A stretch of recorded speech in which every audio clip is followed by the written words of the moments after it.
Class 9th science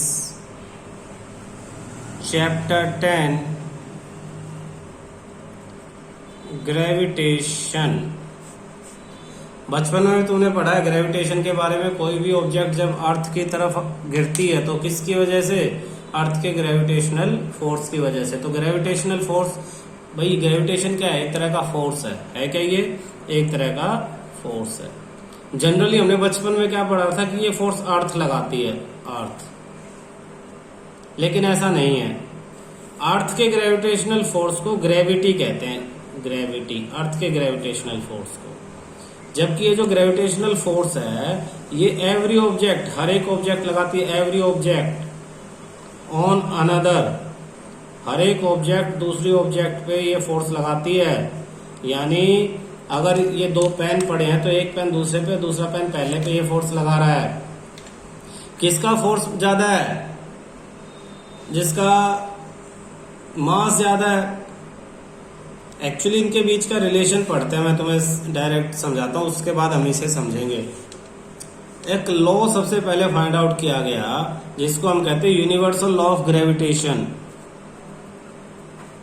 universal law of gravitation. तो universal law of gravitation की जो definition है क्या है देखना। Every object in the universe attract every other object। मतलब आप जिस रूम में हो उस रूम की सारी चीजें तुम्हें अपनी तरफ खींच रही हैं और तुम उन सब चीजों को अपनी तरफ खींच रहे हो। तो फिर वो मूव क्यों नहीं करती?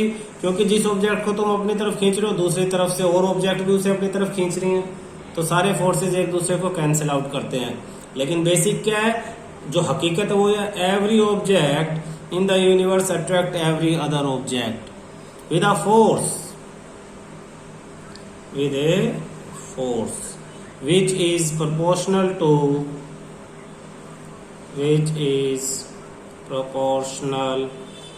to the masses of, to the product of their masses, to the product of their masses, and inversely proportional to the square of distance between them, distance between them। Suppose हम मान लेते हैं, late करके देख लेते हैं, दो object हैं, लेट दो ऑब्जेक्ट, एक ए ऑब्जेक्ट है एक बी ऑब्जेक्ट है। एक का मास m1 है एक का मास m2 है। इसके सेंटर से इसके सेंटर का डिस्टेंस लेते हैं हम हमेशा। Square of the distance between their centre लिख सकते हो, देम ब्रैकेट में from centre, from centre, centre से डिस्टेंस, आउटर उससे डिस्टेंस नहीं लेंगे। दोनों के सेंटर के बीच में डिस्टेंस अगर d है तो इसे पहले स्टेटमेंट में लिख लें, लेट टू ऑब्जेक्ट करके ऐसे, let two objects, object A and object B are placed D metre from one another, one another, center to center। D क्या है? सेंटर टू सेंटर डिस्टेंस है, ध्यान रखना। Mass of A m1, mass of B m2। तो gravitational force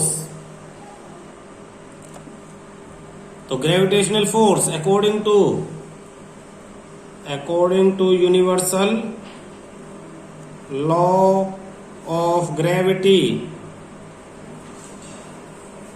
gravitational force F is directly proportional to product of their masses m1 into m2 and F inversely proportional to square of the distance between them। ये ध्यान रखना, यही हमने theory में पढ़ा था। क्या पढ़ा था थ्योरी में?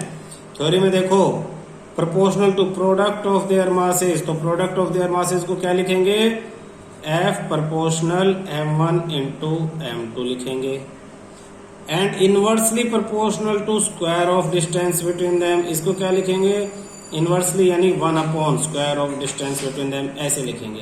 ये दोनों चीजें हमने directly proportional m1 m2, inversely proportional 1 upon D square, तो दोनों चीजों को हमने यहाँ लिख लिया।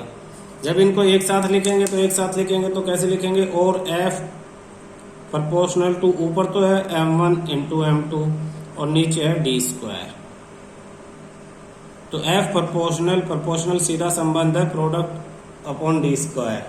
प्रोपोर्शनलिटी का साइन हटा के कोई कांस्टेंट लिखते हैं, कांस्टेंट हम यहाँ यूज करते हैं कैपिटल G, यानी F equal to capital G m1 into m2 upon D square. ये आपका फॉर्मूला आ गया। हेयर G का मतलब क्या है? Where G is constant of proportionality, इसे कहते हैं constant of proportionality, constant of proportionality. ये हमेशा हर जगह कांस्टेंट रहता है और इसकी वैल्यू क्या है? G की वैल्यू 6.67 इंटू 10 डेज की पावर -11, 6.67 इंटू 10 डेज की पावर -11 न्यूटन मीटर स्क्वायर पर किलोग्राम स्क्वायर। इसकी एसआई यूनिट पूछी जाती है जी की वैल्यू पूछी जाती है, जी की एसआई यूनिट पूछी जाती है। ये फॉर्मूला जिस पे न्यूमेरिकल आते हैं, और सबसे इम्पोर्टेंट क्या है? ये पूरी डेरिवेशन आपसे पूछी जाती है। आपको कहेंगे state and derive universal law of gravitation, question कैसे आ जाएगा? क्वेश्चन आ जाएगा state and derive universal law of gravitation. और फिर न्यूमेरिकल कैसे आएगा? आपको दो ऑब्जेक्ट का मास दे रखा होगा, उनके बीच का डिस्टेंस दे रखा होगा, फोर्स पूछ लेंगे, तो आपको जी की वैल्यू ये याद रखनी है, ये जी की वैल्यू डालनी है, यहाँ पे दोनों मास मल्टीप्लाई करने हैं, डी स्क्वायर से उसे डिवाइड कर देना, आपका एफ आ जाएगा फोर्स। क्लियर है? एग्जाम्पल करते हैं कैसे न्यूमेरिकल का। जी की एसआई यूनिट कैसे निकालेंगे भाई? हमने फॉर्मूला देखा F is equal to G m1 into m2 upon D square. तो हम क्या कर लेंगे? जी को यहीं रखेंगे, इनको उधर मल्टीप्लाई, यानी F into D square upon m1 into m2 equal to आ गया जी। तो फोर्स की यूनिट क्या है? न्यूटन। डी डिस्टेंस की क्या होती है? मीटर, तो मीटर का स्क्वायर अपॉन में मास यानी किलोग्राम इंटू किलोग्राम, तो ये हो जाएगी न्यूटन मीटर स्क्वायर पर किलोग्राम स्क्वायर। तो अपॉन में किलोग्राम स्क्वायर है, तो इसको ऐसे भी लिख सकते हैं न्यूटन मीटर स्क्वायर और किलोग्राम की पावर -2, तो इसे कहते हैं पर किलोग्राम स्क्वायर। जी की जो वैल्यू आई 6.67 इंटू 10 डेज पावर -11, ये प्रैक्टिकली मेजर करके आती है। 11th क्लास में आप सीखोगे कि प्रैक्टिकली जी की वैल्यू मेजर कैसे करते हैं। अब क्वेश्चन पे आ जाते हैं। क्वेश्चन मान लो आपको दिया हुआ है, देखना मैं क्वेश्चन लिखवा रहा हूं, आप भी लिखो और खुद करने की कोशिश करना। The mass of the earth is 6 into 10 days की power 24 kilogram and that of moon is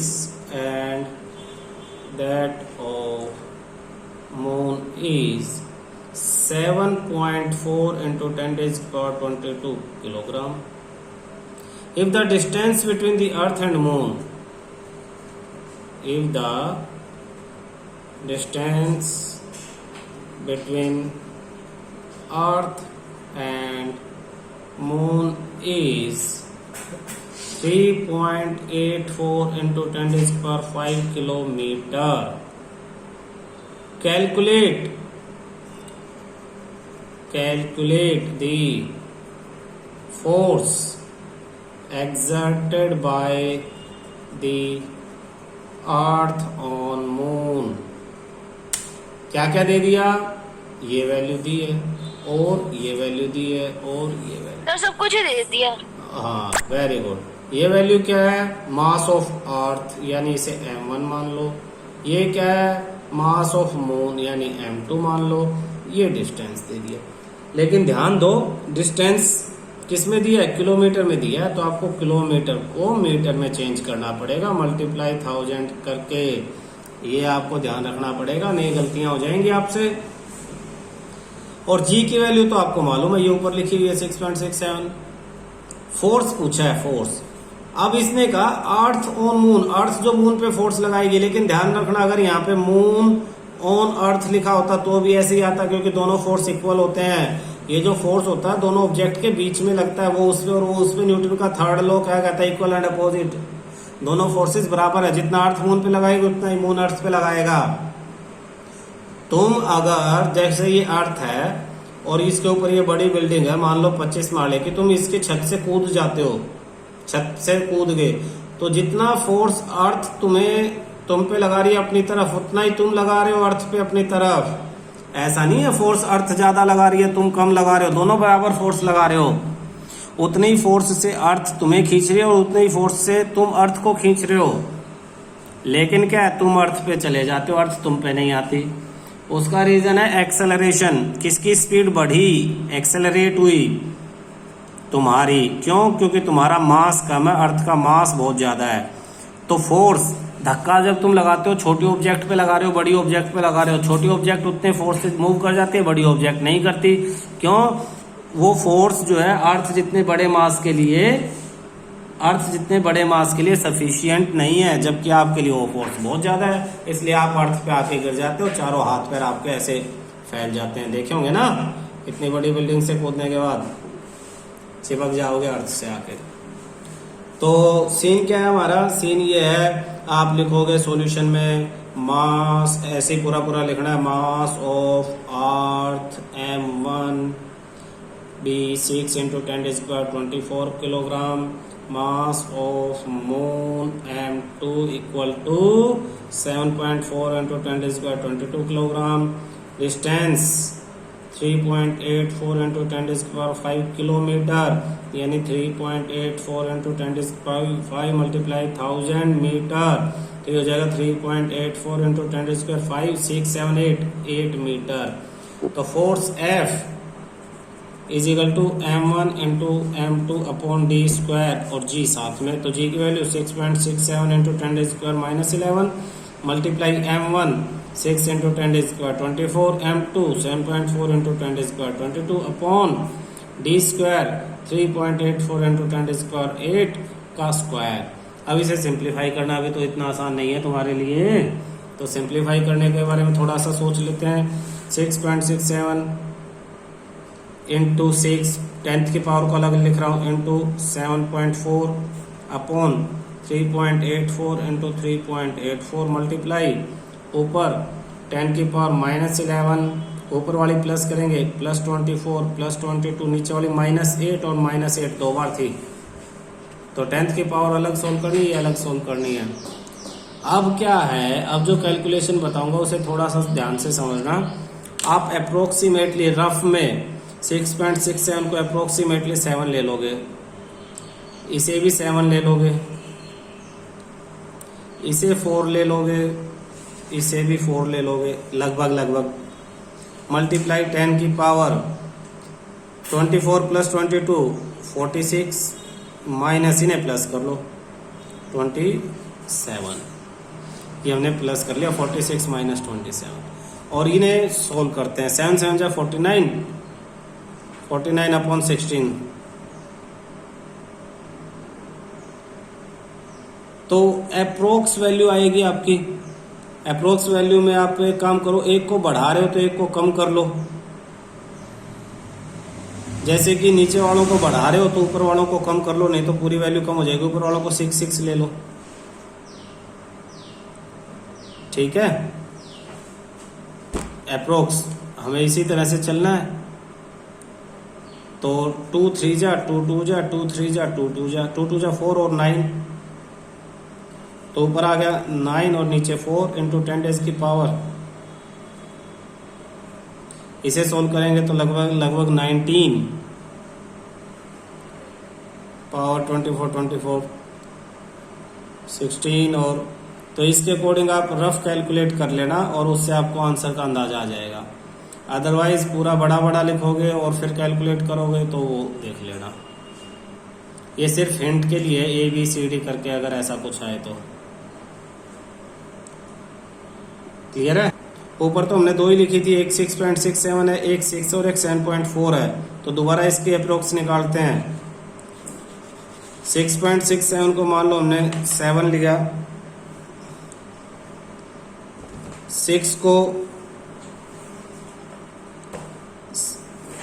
7.4 को 7 ले लिया और ये 6 ले लिया और नीचे 4 और 4 ले लिया।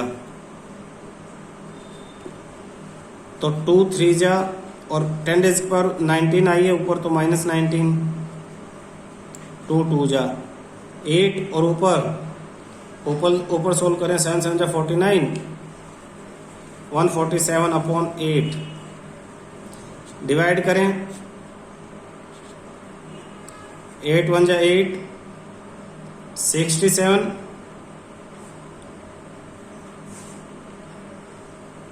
8 जा 30 लगभग 4 तो 1.84 पॉइंट यहाँ था, एक इधर कर लिया इंटू 10 डेज की पावर 19 की जगह 20 कर दिया। तो ये आपका अप्रोक्स है। इसे भी राउंड फिगर में करेंगे, जैसे ये सब राउंड फिगर में किए थे, तो ये अप्रोक्स क्या आ जाएगा 2 इंटू 10 डेज की पावर 20। बुक वालों का क्या आ रहा है 2.01 इंटू 10 डेज की पावर 20। तो लगभग ये अप्रोक्स है। ये सारा रफ में करना आपको। आपका 1.84 आया तो इसे भी अप्रोक्स करके 2 कर दोगे। 18 आया था तो 18 का 1.84 किया, पावर 19 की जगह 20 कर दी। तो इससे क्या है कि आप 1 मिनट में जस्ट ABCD ऑप्शन है तो उसका अप्रोक्स आंसर निकाल सकते हो। पावर लगभग सेम हो जाती है और ये लगभग आपका आंसर सही आता है। पूरा का पूरा डिवाइड करते हो MCQ वाले क्वेश्चन अगर इसके बेस पे आते हैं तो बहुत टाइम लेगा और हो नहीं पाएगा। क्लियर है? तो पावर सोल्व करना अच्छी तरह समझो, अप्रोक्स लेकर आंसर अंदाजा लगाना सीखो। अगला पॉइंट जो आपका बड़ा पूछा जाता है क्वेश्चन में, बहुत कॉमन सा क्वेश्चन है, वो आपसे पूछा जाएगा राइट द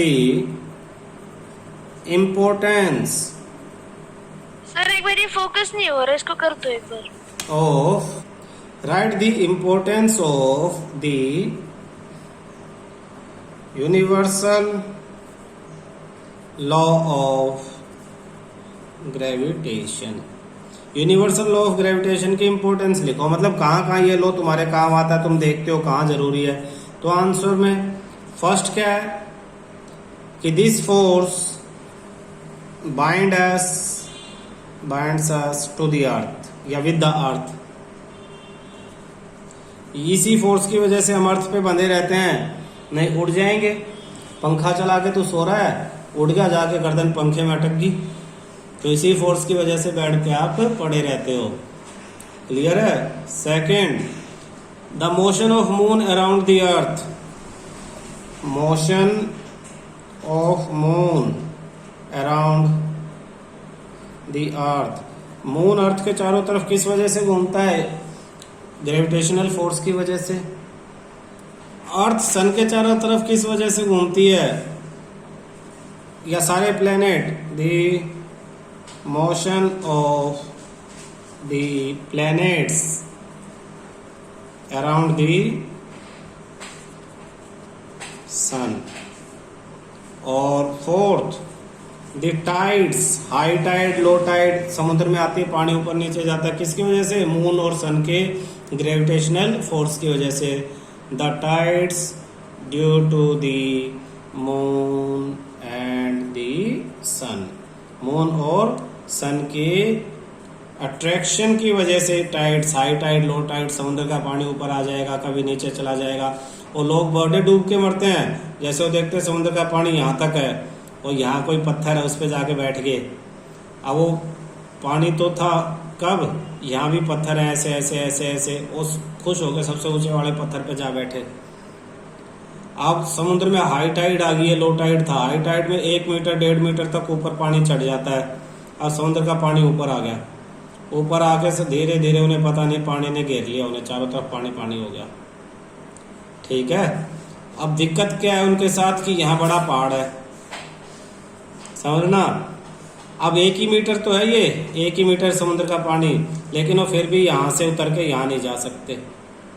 जैसे ही वो उतरेंगे समुद्र का पानी आगे ले जाएगा उन्हें झटके से, बहुत ज्यादा पानी आता है प्रेशर से, उन्हें यहाँ पे पत्थर पे ले जाके पटक देगा।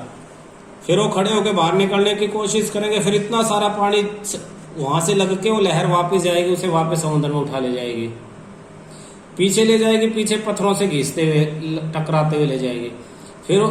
फिर दोबारा लहर आएगी, वो लहर फिर लाके फिर यहाँ किसी पत्थर से उसे फेंक के मारेगी।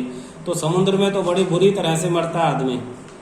किनारे पे पत्थरों के पास जो डूब के मर जाते हैं 1 मीटर पानी में ही, वो इस वजह से मर जाते हैं कि जैसे ही वो बाहर की तरफ निकलने की कोशिश करते, जो लहर उन्हें बाहर लेके आई है वो आगे टकरा के वापस चल पड़ती है तब तक, और इतना पानी जब बहुत स्पीड से वापस जा रहा था वो उसे फिर पीछे ले जाएगा। तो ये रुका हुआ पानी नहीं है, बहुत जबरदस्त लहरों का पानी होता है। तो हाई टाइड लो टाइड कभी समुद्र के किनारे जाओ तो इन चीजों का ध्यान रखना है। नेक्स्ट टॉपिक हमारा है फ्री फॉल। फ्री फॉल क्या है बेटा, मैंने थोड़ी देर पहले तुम्हें करवाया था फ्री फॉल। ये 25 मीटर 25 माले की बिल्डिंग और तुम ऊपर से जंप कर गए, तो जब रास्ते में तुम हो दोस्त से फोन पे बात कर रहे हो तो क्या कर रहा है भाई, तो तू कहेगा फ्री फॉल, मैं फ्री गिर रहा हूँ। फ्री यानी बड़े आराम से गिर रहा हूँ। बड़े आराम से का क्या मतलब, साइंस में क्या कहेंगे फ्री फॉल को, fall under the influence of gravity only। सिर्फ अर्थ की ग्रेविटी के इन्फ्लुएंस में कोई ऑब्जेक्ट जब अर्थ की तरफ गिरती है तो उसे फ्री फॉल कहते हैं। छत पे से एक पत्थर को मैं एक तो गिरा दूं और एक ऊपर से फेंक के मारूं, तो एक तो थ्रो और एक जस्ट हमने उसको क्या कर दिया, ऊपर से छोड़ दिया, गिरा दिया। तो जैसे ही हम उसे गिराएंगे तो फ्री फॉल में गिरेगा, और ऊपर से फेंकेंगे तो वो फ्री फॉल नहीं है, उसको हमने कोई फोर्स दे के भेजा है ऊपर से। तो फ्री फॉल की डेफिनेशन क्या है, whenever an object fall toward the surface of the earth या on the surface of the earth under the influence of gravity only। जब ग्रेविटी के इन्फ्लुएंस में, सिर्फ ग्रेविटी के इन्फ्लुएंस में नीचे गिरता है, एक ऊपर से हवाई जहाज नीचे की तरफ आ रहा है, उसका इंजन उसे लेके आ रहा है, तो फ्री फॉल नहीं है। एक हवाई जहाज का इंजन बंद हो गया और बंद होने के बाद वो ग्रेविटी की वजह से नीचे गिर रहा है, तो वो फ्री फॉल है। तो ये फ्री फॉल है भाई, क्लियर है। अब फ्री फॉल में कोई ना कोई फोर्स तो उस पर काम करता ही है। उसकी एक्सेलरेशन क्या है, नीचे गिरते हुए कोई भी ऑब्जेक्ट जब नीचे गिरेगी, आप ऊपर से नीचे आओगे तो ऊपर तो आपकी इनिशियल वेलोसिटी 0 थी, नीचे आते आते वेलोसिटी बढ़ जाती है, तो वेलोसिटी में चेंज आया तो एक्सेलरेशन भी, तो एक्सेलरेशन कितनी हुई, आपके ऊपर कौन सा फोर्स लग रहा है, आपके ऊपर जो फोर्स लग रहा है वो क्या है, G, mass of earth, mass of object upon earth की रेडियस बहुत बड़ी है 6400 किलोमीटर, 6400 किलोमीटर, और इससे ऊपर आप 10 मीटर 20 मीटर से गिरते हो तो वो डिस्टेंस कोई मायने नहीं रखता। तो हम अर्थ के सेंटर से ही आपका डिस्टेंस ले लेते हैं, तो आपका डिस्टेंस अर्थ से कितना, रेडियस ऑफ अर्थ के बराबर है, इसका स्क्वायर। तो आप पे जो फोर्स लगा वो आपके मास इनटू आपके एक्सेलरेशन के बराबर हुआ, और अर्थ की वजह से लग रहा है, तो जब अर्थ की वजह से एक्सेलरेशन आती है तो उसे कहते हैं जी। और जी क्या होता है, acceleration due to gravity, acceleration due to gravity, gravity की वजह से जो एक्सेलरेशन है जी, तो ए की जगह फिर जी आ जाएगा, equal to G mass of earth into mass of object upon radius of, M से एम कैंसिल। तो एक्सेलरेशन ड्यू टू ग्रेविटी का फॉर्मूला आ गया है capital G mass of earth upon radius of earth का square. और जब इन सब की वैल्यू पुट करते हैं, क्योंकि इन सब की वैल्यू तो फिक्स है, आपको पहले तो कहेंगे, क्या कहेंगे, डिफाइन फ्री फॉल। पहला क्वेश्चन क्या कहेंगे, define free fall, free fall को डिफाइन करो। फिर क्या कहेंगे, derive the expression for acceleration due to gravity, derive the expression for acceleration due to gravity G, G का लिए डेराइव करो, तो ये डेरिवेशन है ये वाला। अगला क्वेश्चन क्या आएगा, calculate the value of G, question calculate the value of G, G की वैल्यू कैलकुलेट करनी है, ये क्वेश्चन आएगा। तो इसमें क्या करना है आपको, कुछ नहीं करना, ये जो है इनकी वैल्यू रख देनी है। तो G is equal to capital G की मास ऑफ अर्थ की रेडियस ऑफ अर्थ की। तो कैपिटल जी की वैल्यू 6.67 इंटू 10⁻⁻11, मास ऑफ अर्थ की रख दो 6 इंटू 10⁻⁴ किलोग्राम, रेडियस ऑफ अर्थ की रख दो 6.4 इंटू 10⁻⁶ मीटर का स्क्वायर। और आप इसको इसे सॉल्व नहीं करना, आप याद रखो अर्थ की ये सारी चीजें फिक्स है, तो इसका आंसर भी फिक्स है। 9.8 मीटर पर सेकंड स्क्वायर एक्सेलरेशन के मीटर पर सेकंड स्क्वायर आती है। तो एक्सेलरेशन ड्यू टू ग्रेविटी की वैल्यू जी की वैल्यू है 9.8 मीटर पर सेकंड स्क्वायर। याद रख लो, कैलकुलेट करने की जरूरत नहीं है। अगर मास अर्थ के बजाय किसी और की पूछो, कोई और वैल्यू दे रखे तो उसमें कैलकुलेट करना, अर्थ के पूछो तो कैलकुलेट करने की जरूरत नहीं है। ठीक है।